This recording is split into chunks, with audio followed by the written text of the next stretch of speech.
Episode 25, A Nail for Your Coffin. Sometimes we face unexpected challenges in life that it requires us to do whatever it takes to stay afloat. For Sophia, as she recently lost her husband through a heart attack and left her with their 4-year-old son, James, she had to begin working again to support the both of them. Sophia found it tough as she had been a housewife for 5 years, ever since she got married. Sophia sent out hundreds of applications and tried for months to secure a job, but with low education and lack of relevant skill sets, none of the companies called her for an interview. So Sophia made ends barely meet by sewing others' torn clothes. With whatever little income she received from her long hours of sewing, she used it to buy rice, eggs, and other necessities for James. One day, as Sophia was in her room sewing clothes, she saw a blue-headed sewing pin on one of her own sweaters that she hung. Although it was oddly placed on a shoulder of the sweater, Sophia assumed that it was probably James who played with the sewing pin when the sweater was initially laid down on her bed. Sophia didn't think much of it, seeing how James would get attracted to her colorful sewing pins. But, knowing that it was dangerous to play with, Sophia removed the pin and went to the living room to talk to him. Sophia then said to James, "James, you need to stop playing with Mommy's sewing pins. One day it's going to pierce you and it's going to hurt. Don't play with it again, okay?" "But I didn't play with it, Mommy," replied James. "Okay, I'm just reminding you. Don't play with the sewing pins," said Sophia. Thinking that James may have forgotten about playing with the pin, Sophia just went back to her room to continue her work. Later that night, as Sophia was almost done with her sewing, she felt a sharp pain on her shoulders. Thinking that it was from all her sewing she had done the entire day, she packed up and rested for the night. As she was resting, Sophia also realized that she felt a migraine coming, but brushed it off, thinking that she was just overstressed, thinking about her family's financial situation. Sophia told herself that she'll be fine the following day after some sleep, and went to bed. However, later that night, Sophia was woken up by the sharp pain on her shoulders, with her migraine also beginning to worsen.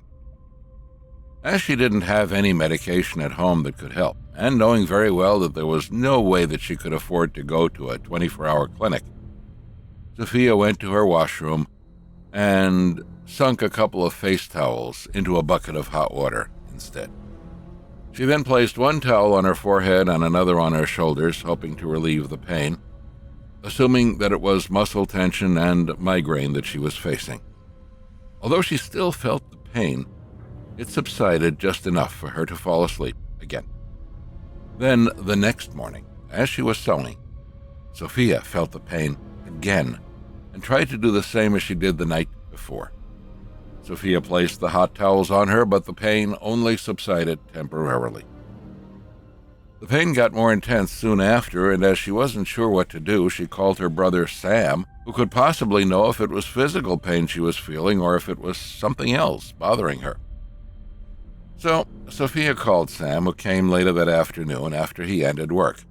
Sam massaged Sophia's shoulder and forehead briefly and said, "Soph, your shoulder feels fine. And your neck veins leading to your head aren't stiff either. So it's weird that you're feeling pain, as the necks and shoulders of people who usually feel that way would be stiff as a rock." Sophia then said, "I thought it was just me overworking. But the pain is something that I have never felt before.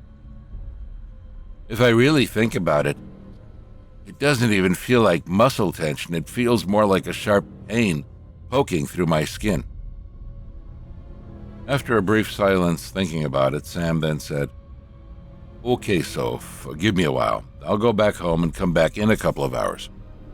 Unsure at what Sam meant by that, Sophia then said, "Okay, but why? If you have some errands to run, you don't have to rush back. You can come back another day. It's okay." "Don't worry, I have the time. I just need to prepare some stuff for you at home. Then I'll come right back," said Sam. Sam left soon after, and as Sophia was seating with James at the living room, Gradually, the pain got worse, and it became pain so excruciating that she could no longer control her facial expression. Not wanting her son to get worried, seeing his mom in pain, Sophia stepped into the room and closed the door. She let out silent screams as she began lying on the floor in pain. Sophia tried massaging her own shoulders, but the pain didn't subside and, at one point, became unbearable. Thankfully, not long after, Sam was back at her place and Sophia went out in pain to open her front door.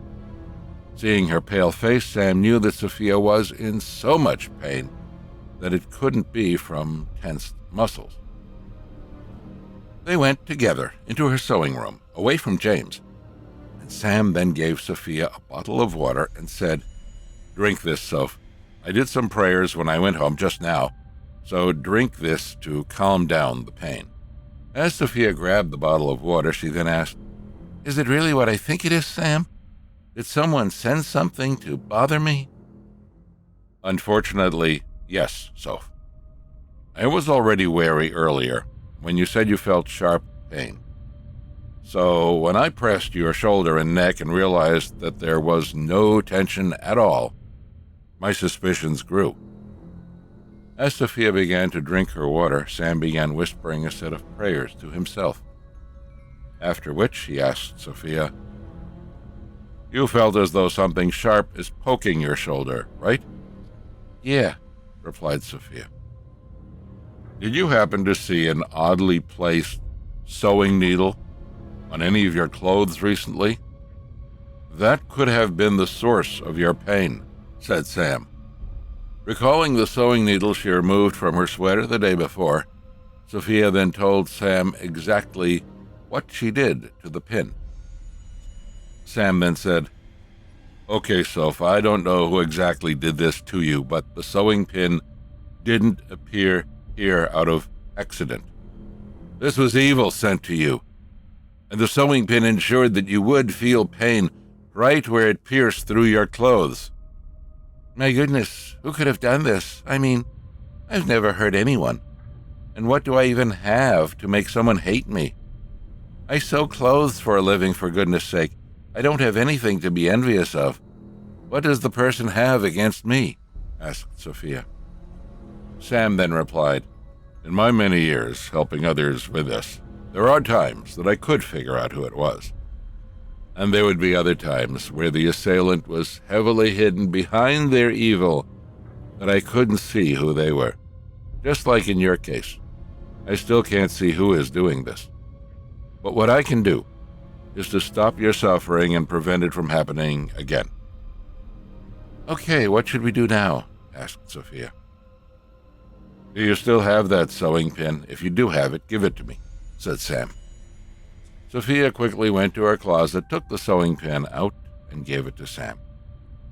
Sam held the pin, closed his eyes briefly, as he continued whispering his prayers. After that, Sam opened his eyes and told Sophia something that she didn't expect. Sam said, "This pin is only part of the problem, Soph." "What do you mean?" asked Sophia. "What I mean is that the other part of the problem is in your head," said Sam. Still not understanding what her brother meant by it, Sophia then asked, "You mean I'm overthinking it? Is that what you're saying?" "No, Soph, I mean it literally. Part of the problem is literally in your head. Now, sit still," said Sam as he sat up on his knees and placed both hands on top of Sophia's head. As Sophia stayed silent, Sam began praying again, and Sophia then felt it was as though Sam's hands were trembling, as if he was the one feeling pain instead of Sophia. At the corner of her eye, Sophia could see Sam's eyes closed and veins popping out from the side of his head as he continued whispering prayers. Then Sam's shivers stopped as he brought his face closer to the top of Sophia's head and inhaled intensely through his mouth. Seconds later, Sophia felt the tension in her body release, and the tension from Sam's expression and body language also faded. Sophia then looked upwards towards Sam as he released the firm grip he had on Sophia's head earlier and sat down beside her. To Sophia's horror, Sam slowly removed a nail from his mouth. It was sharp and thick, like the ones used to build wooden houses. Still in shock at what she was looking at, Sam then said, "This was the other part of the problem, Sophia. This nail was embedded deep within your head that it made the pain so excruciating for you.